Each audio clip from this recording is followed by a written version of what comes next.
From deep in the south to the wilds of the north woods I traveled. There in the tall timber I figured my fortune to make. I was young and my mind filled with visions of being a logger, not once realizing I was making a terrible mistake. Loggers don't talk like most people you find. You'd swear they're from some foreign land. It was never the hard work that I couldn't take. It's their language I don't understand.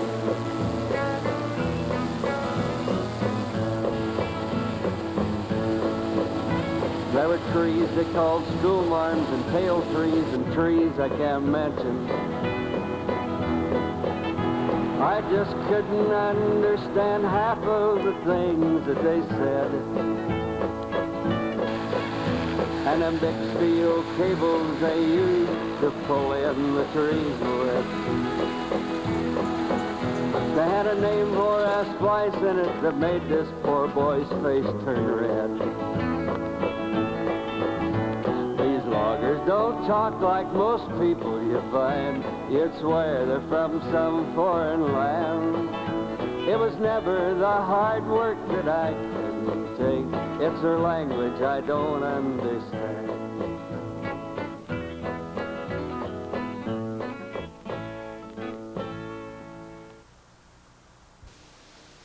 Wake up before the dawn, lace my cork boots on. It's spring again, the best time of the year. The sun comes peeping through to kiss away the morning dew, and birds are singing's all you're gonna hear. All through the canyons and the hillsides, the male birds are singing to their new brides, and it makes you feel good inside. To a lonely logger brings a little cheer. And now, here's my good friend Walt Rogers to take the melodic strains of this beautiful composition and bring it into material manifestation up on the fiddle.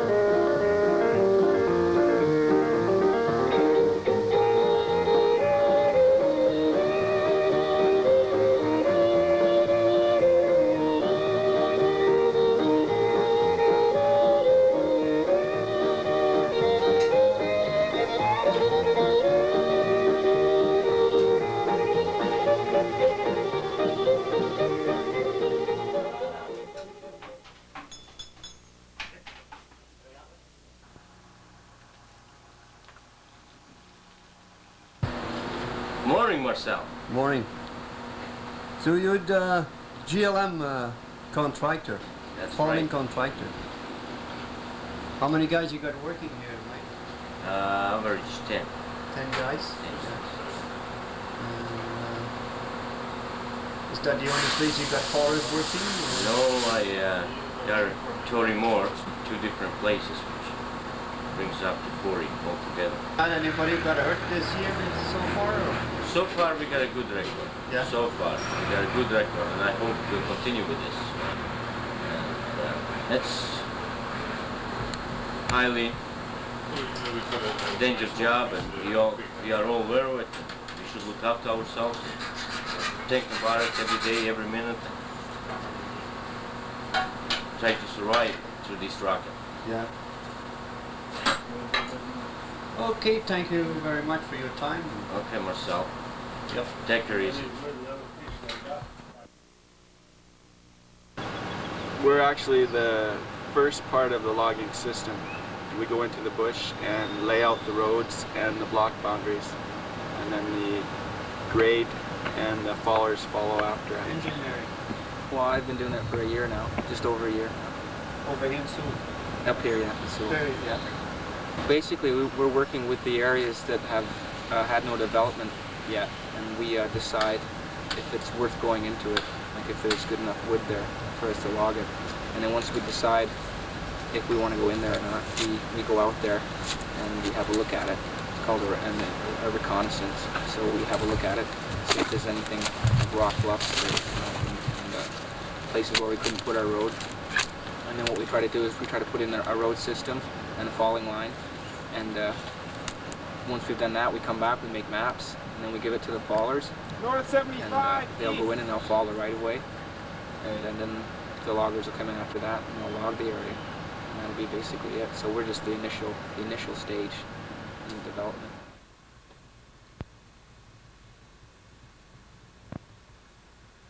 You got it running. Okay. I'm employed by Western Forest Products to take care of their forestry program. And that involves, once we're finished harvesting an area, my job is to see that we establish the second crop, and as that second crop of trees develop, I'm to see that it's tended properly so that the end result is a good, healthy forest for us in our second cut and our second one, as to whether we think the area should be left to naturally regenerate from normal seed, or if we are going to need to go to the area and replant it. And say, for example, here on the tree farm, we replant probably 70% of our areas, and we do that to speed up the regeneration. And also we like to get a good spruce mix, which if we leave it for natural regeneration, we won't get as much spruce as we might otherwise get.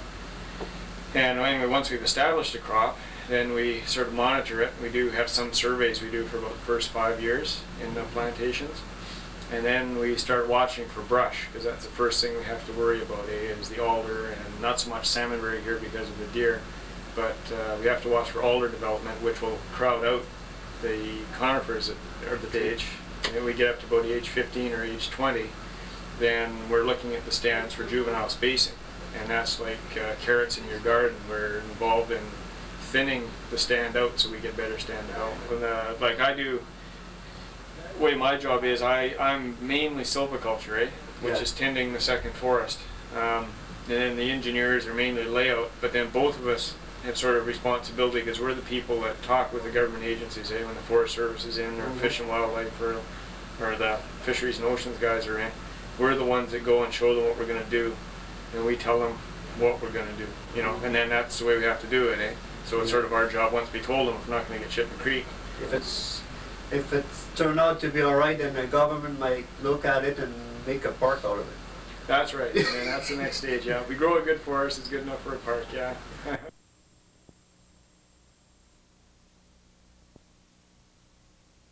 Grade foreman.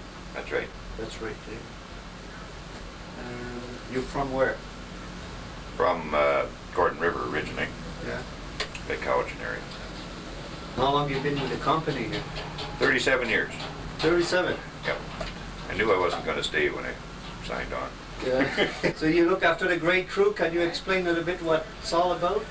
Well, after you fallers fall right away, and we go in with our machines, and put in the subgrade, and then surface it, and then also maintain the old roads. Put in about 20 kilometers a year right now. Yeah. You got any idea how much it costs a foot to build roads around here?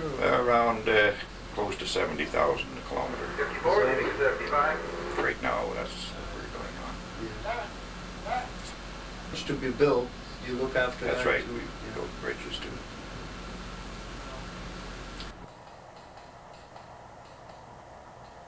Scenic back roads running through our forest were built by loggers' sweat, blood, and tears. Hard rock didn't scare 'em, they could bore right through 'em out. It's a road inspector every logger fears. Let's drink a toast to all the road inspectors. Let's raise our glasses high and wish 'em health. They hold the future of each logger in the palm of their hand. The difference between bankruptcy and wealth.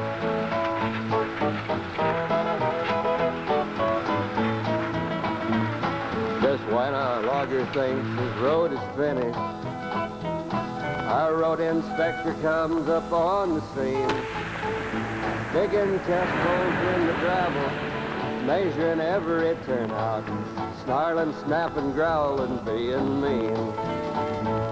The logger'd like to grab his neck and choke him, but he keeps his cool and knows he'd better smile.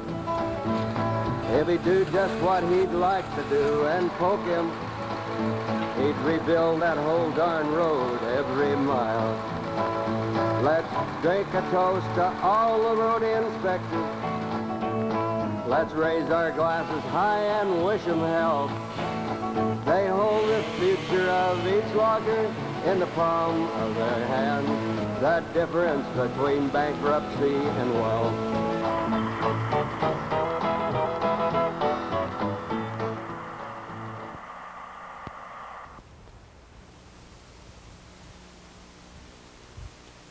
In some logging town, and you meet one on the street, you're gonna think there's the meanest man anybody'd want to meet. But when you really get to know one, that's when you'll understand. Where there walks a logger, there walks a man.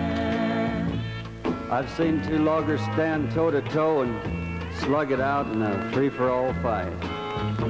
And when it was over, they'd get up and shake hands and laugh and drink together the rest of that night. I've seen a logger pick up a baby bird and put it back into its nest. And I've never heard one criticizing a man when he knew he was doing his best. They're a rough, rowdy breed of people, but it's a rough life they live. And most of the time their job's demanding just a little bit more than they can give. They come home at night so doggone tired, bruised and cut and sore. Get up next morning with a big old grin and go right back out to the same steep, muddy hillsides they were cussing the day before. Well, there walks a logger, there walks a man. I think a logger loves his family just a little bit more than most men, as he knows if he makes just one mistake, he'll never get to see him again. Oh, a line could break or a tailhold slip and cut a man half in two.